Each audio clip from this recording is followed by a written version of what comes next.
Assalamualaikum warahmatullahi wabarakatuh. Bismillahirrahmanirrahim. Alhamdulillahirrabbilalamin. Wassalatu wassalamu ala asrafil anbiya'i wal mursalin wa ala alihi wa sahbihi ajma'in. Pemirsa yang budiman, kali ini saya akan berdiskusi mengenai kesehatan reproduksi dalam Islam. Pemirsa, kesehatan itu apa? Kadangkala kita hanya berpikir kesehatan itu hanya berkaitan dengan fisik. Namun sebenarnya kesehatan itu mencakup banyak hal, termasuk kesehatan fisik, kesehatan psikologi, kesehatan sosial, dan sebagainya. Tentu seseorang tidak bisa dikatakan sehat kalau dia secara fisik baik, tapi dia tidak bisa melakukan aktivitas di luar. Tentu juga tidak bisa dikatakan sehat kalau secara fisik baik, tapi memiliki gangguan secara mental. Begitu juga sebaliknya. Kesehatan ini juga ada berbagai macam. Salah satu yang terpenting adalah kesehatan reproduksi. Kesehatan reproduksi ini menjadi sesuatu yang esensial karena terkait dengan keturunan manusia. Namun sayang, selama ini banyak yang berpikir kesehatan reproduksi ini hanya persoalan hubungan seksual. Tapi sebenarnya kesehatan reproduksi ini luar biasa luasnya. Bagaimana kita memutuskan untuk hamil, bagaimana memutuskan untuk tidak hamil, alat kontrasepsi apa yang harus kita pakai, apa yang tidak pas alat kontrasepsi yang kita pakai, dan juga bagaimana kita menjaga kesehatan reproduksi. Itu menjadi hal yang penting. Kesehatan reproduksi ini tentu menjadi hal yang sangat penting sekali karena sudah tercantum dalam Undang-Undang Nomor 36 Tahun 2009. Oleh sebab itu, seluruh kita, terutama perempuan, wajib untuk menjaga dan mengetahui tentang kesehatan reproduksi. Islam adalah agama yang bercita-cita untuk keselamatan dan kesejahteraan seluruh umat manusia. Arti Islam sendiri adalah selamat, sehat, dan sejahtera. Oleh sebab itu, seluruh persoalan yang berkaitan dengan kesehatan, yang berkaitan dengan kesejahteraan dan keselamatan umat manusia selalu mendapatkan prioritas dalam Islam. Salah satunya yang juga mendapatkan prioritas dalam Islam adalah tentang kesehatan. Kesehatan yang penting adalah kesehatan reproduksi. Kenapa kesehatan reproduksi ini penting? Kita lihat setiap kali kita sholat, setiap kali kita berdoa, salah satu dalam doa yang selalu kita ucapkan ketika sholat itu adalah beri saya kesehatan. Namun kenapa seringkali kita meletakkan persoalan kesehatan, terutama kesehatan reproduksi ini menjadi sesuatu yang tabu. Sesuatu yang tidak bisa kita diskusikan dengan tenang. Karena apa? Karena asumsinya ketika kita mendiskusikan tentang kesehatan reproduksi, kita mendiskusikan hanya pada persoalan seksualitas. Padahal di dalamnya adalah tentang bagaimana kita mempersiapkan keturunan yang baik.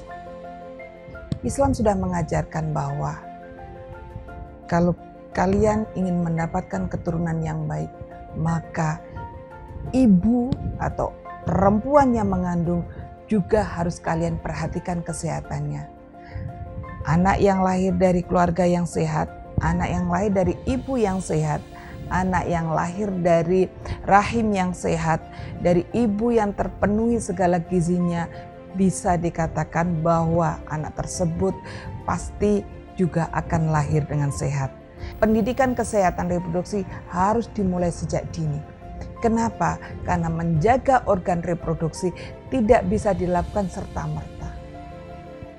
Sebenarnya ini yang harus kita buka stereotip di masyarakat, bahwa kesehatan reproduksi ini hanya membicarakan sesuatu yang tabu, sesuatu yang tidak bisa kita diskusikan.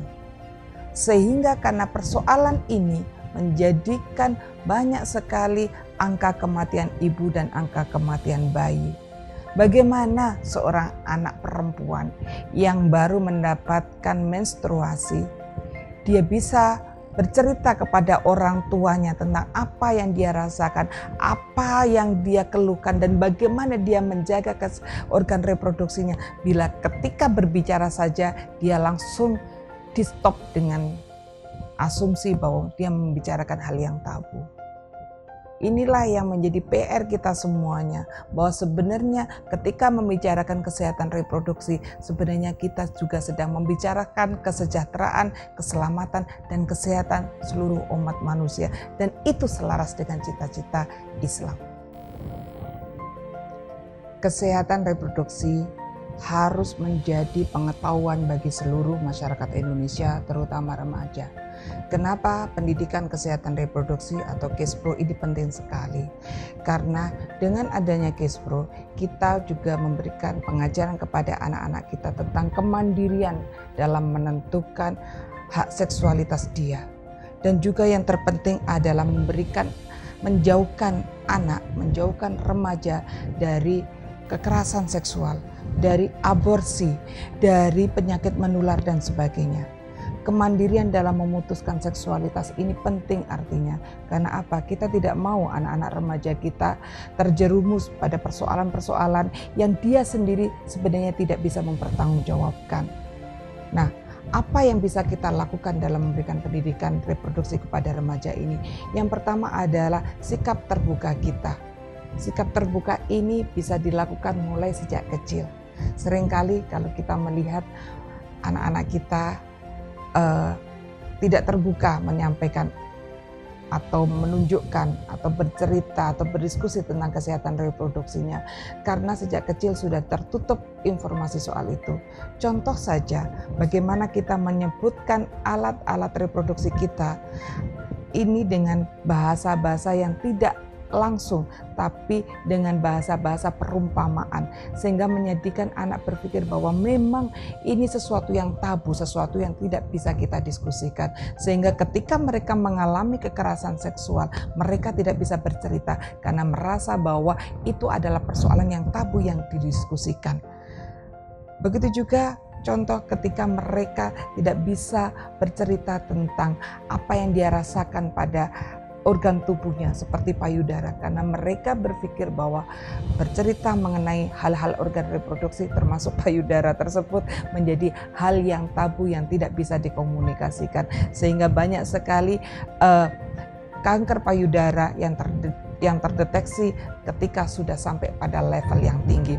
Oleh sebab itu, pendidikan kesehatan reproduksi ini mulai harus diberikan kepada anak-anak sejak masa kecil. Karena ini penting artinya untuk menghindari hal-hal yang tidak kita inginkan. Kita melihat bagaimana kekerasan seksual banyak terjadi kepada anak-anak kecil karena mereka tidak tahu wilayah-wilayah dalam tubuh mana yang dia tidak boleh dipegang orang lain. Wilayah-wilayah dalam tubuh mana yang dia tidak bisa diperlihatkan kepada orang lain. Oleh sebab itu, kita harus meluruskan pandangan bahwa kesehatan reproduksi ini hanya berbicara tentang seksualitas. Padahal kesehatan reproduksi ini juga berbicara tentang hak yang paling dasar kepada manusia, kepada remaja kita, kepada anak-anak kita, yakni hak atas tubuhnya, hak untuk menentukan dengan siapa mereka pertama kali harus melakukan hubungan seksual, hak kapan mereka akan menentukan kehamilannya, hak kapan mereka memutuskan untuk tidak hamil, dan juga hak atas tubuhnya untuk tidak disakiti orang lain. Itu saja yang bisa saya sampaikan. Semoga kita semua bisa memberikan yang terbaik, bisa menjaga kesehatan reproduksi kita, dan kita bisa mengamalkan ajaran-ajaran Islam yang memberikan keselamatan, kesehatan, dan kesejahteraan untuk kita semuanya. Demikian yang bisa saya sampaikan. Wallahu muwaffiq ila aqwamit thoriq. Wassalamualaikum warahmatullahi wabarakatuh.